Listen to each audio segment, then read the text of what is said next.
सभी साथियों को जय भीम।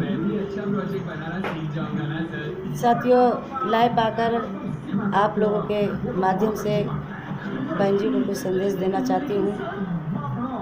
सबसे पहले मैं अपने सभी बहुजन समाज के सभी साथियों को ये बताना चाहती हूँ, मैं किशोर कुमार पगला की वाइफ, मेरा नाम सपना है। साथियों,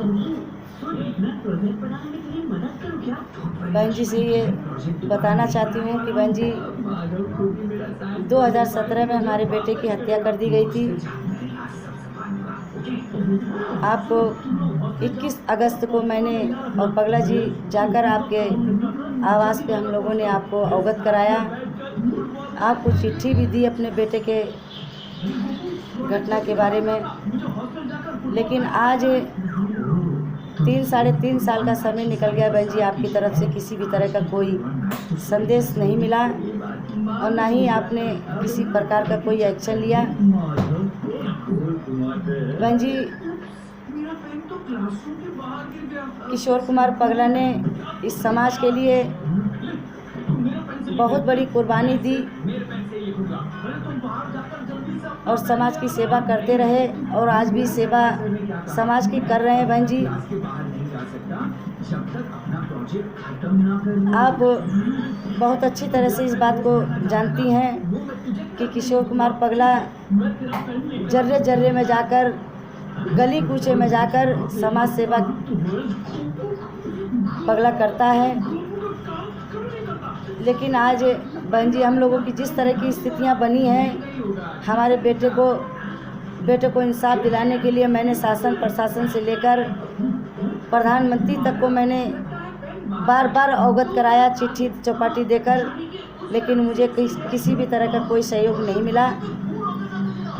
लेकिन आज बड़े दुख के साथ मैं अपनी बात आप तक पहुंचाना चाहती हूं कि कोई भी साथी, जितने भी मेरे समाज के भाई मेरी ये वीडियो देखें, ये बहन जी तक मेरा संदेश ज़रूर पहुंचाएं, आपकी महान कृपा होगी।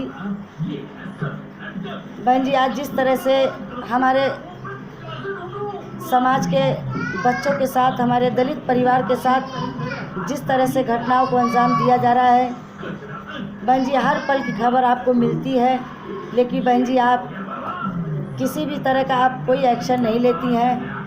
जब किशोर कुमार पगला जैसे व्यक्ति ने पूरा आज अपना जीवन समाज के नाम लगा दिया, आज उसका अंजाम किशोर कुमार पगला को क्या मिला कि उसके बेटे की हत्या कर दी गई।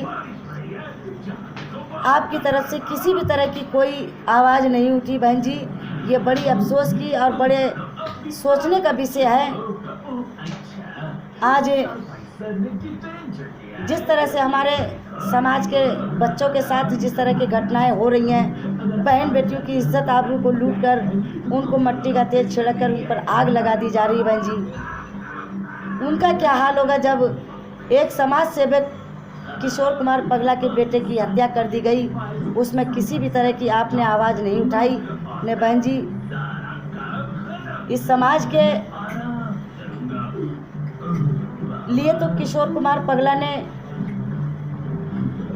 पूरे ऑल इंडिया स्तर पर समाज की सेवा करने की पूरा प्रयास किया है। यह हमारी पूरी समाज के सभी साथियों को मालूम है, किसी भी हमारे समाज के साथी से छुपा नहीं है।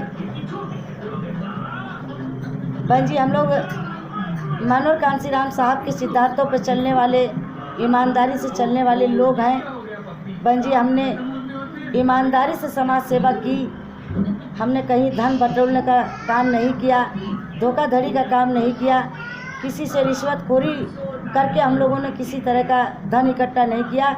जो आज हमारे पास ये सब होता, हम भी धोखाधड़ी 420 कर झूठ साच बोलकर हम लोग भी धन पैदा कर सकते थे, लेकिन नहीं।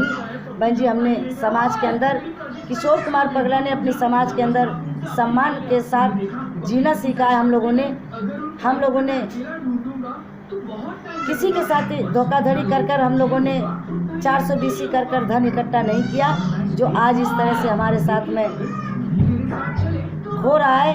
हम आज इंसाफ के लिए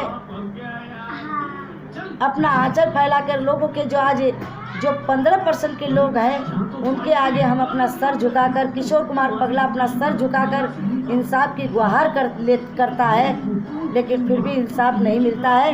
ये बड़े अफसोस की बात है, ये पूरी समाज के लिए बड़ी शर्म की बात है बहन जी, कि बहन जी आपको हमारे समाज के सभी साथी मान सम्मान के साथ आपका नाम लिया जाता है, आपको एक शेरनी के रूप में जाना जाता है, लेकिन आज हमारे लोगों के साथ जिस तरह से घटना को अंजाम दिया जा रहा है, ये बहन जी आप चुप्पी लगाकर बैठकर तमाशा देख रही हैं कि आपको नहीं करना चाहिए ऐसा। आपको अपने बहुजन समाज के लोगों के लिए आपकी आवाज़ उठना चाहिए, संसद से लेकर विधानसभा तक में आप अपनी आवाज़ को बुलंद रखना चाहिए था आपको, लेकिन आप ऐसा नहीं कर रही हैं। जब आप चुप्पी लगा कर बैठी हैं, इसीलिए हमारे दलित परिवार के बच्चों के साथ में जगह जगह बहन बेटों की इज्जत को लूट लिया जा रहा है, जगह जगह हमारे बेटों की हत्याएं कर दी जा रही हैं। और इस सरकार के अंदर, पूरे उत्तर प्रदेश के अंदर क्या पूरे ऑल इंडिया स्तर पे आप लिस्ट उठाकर देखिए कि केवल और केवल दलित परिवार के बच्चों के साथ में इस तरह की घटनाओं को अंजाम दिया जा रहा है। जिस समाज ने जिस समाज ने आपको इस लायक बनाया, वो सत्ता की चाबी आपको इस समाज ने दी। आज बहन जी आप उस समाज के लिए आप कुछ नहीं सोच रही हैं, आप उस समाज के लिए इंसाफ दिलाने की बात नहीं कर रही हैं। उस समाज के लिए आप संसद से लेकर विधानसभा में आप अपनी आवाज़ को क्यों नहीं उठा रही हैं? क्या दोबारा आपको ये समाज सत्ते की चाबी दे सकती है जब इसी तरह की स्थितियां रहेंगी आपके पास? बहन जी आप अपने पुराने कार्यकर्ताओं को पहचानिए, अपने समाज के लोगों को आप पहचानिए। आपने पहचानना उन लोगों को छोड़ दिया, अपने समाज के भाइयों से मिलना आपने छोड़ दिया, अपने समाज से मिलना जुलना आपने छोड़ दिया। बहन जी ये तो बहुत ही निंदा करने की बात है। ये हमारी समाज आज भी आपको बहुत बड़ा सम्मान आपको देती है कि बहना कि जैसे कोई शासन प्रशासन चलाने के लायक नहीं है। हम बहन जी आपके ऊपर बहुत गरूर और बहुत गर्व करते हैं बहन जी, लेकिन आज हम लोगों को इतना मजबूर और इतने लाचार हो गए हैं बहन जी कि आज हम अपने बच्चे को इंसाफ नहीं दिला पा रहे हैं। हमारी आवाज़ उठाने वाला, जब आप हमारी मुखिया होकर हमारे लिए आप अपनी आवाज़ नहीं उठा सकती हैं, तो हमारे समाज के भाई क्या उठाएं? लेकिन हमारे समाज के कुछ भाइयों का एहसान है कि किशोर कुमार पगला को चाहे 10 रुपये देकर, चाहे 20 रुपये देकर, चाहे 100 रुपया देकर उन्होंने अपना बड़कपन का ये परिचय दिया। उनको मैं तहे दिल से मैं शुक्रिया अदा करती हूँ। और मैं अपने साथियों ये मेरे बच्चे को इंसाफ दिलाने के लिए, मेरे बेटे को इंसाफ दिलाने के लिए मैं अपने बहुजन समाज के उन साथियों से कहना चाहती हूँ कि मैं आप लोगों से हाथ जोड़कर ये विनती करना चाहती हूँ कि किशोर कुमार पगला को और ये सपना को, उसको बेटे को इंसाफ दिलाने के लिए अपनी आवाज़ को उठाएं।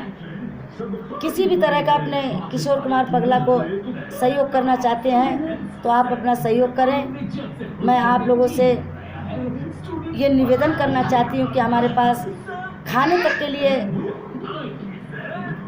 कुछ नहीं है। हम लोग किस तरह से अपने बच्चों को जिलाने का काम कर रहे हैं शायद हम बता नहीं सकते आप लोगों को बीच।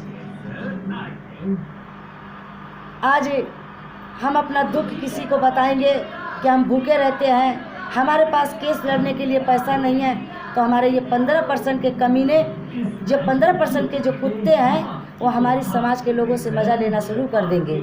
इसलिए हम अपनी तकलीफ़, अपना दुख किसी को जाहिर नहीं होने दे रहे हैं। अपनी समाज से, अपने लोगों से हम मदद की गुहार कर रहे हैं कि मेरे बेटे को इंसाफ दिलाने के लिए अपना अपना सहयोग ज़रूर करें। आप लोगों का आजीवन हमारा पूरा परिवार आभारी रहेगा।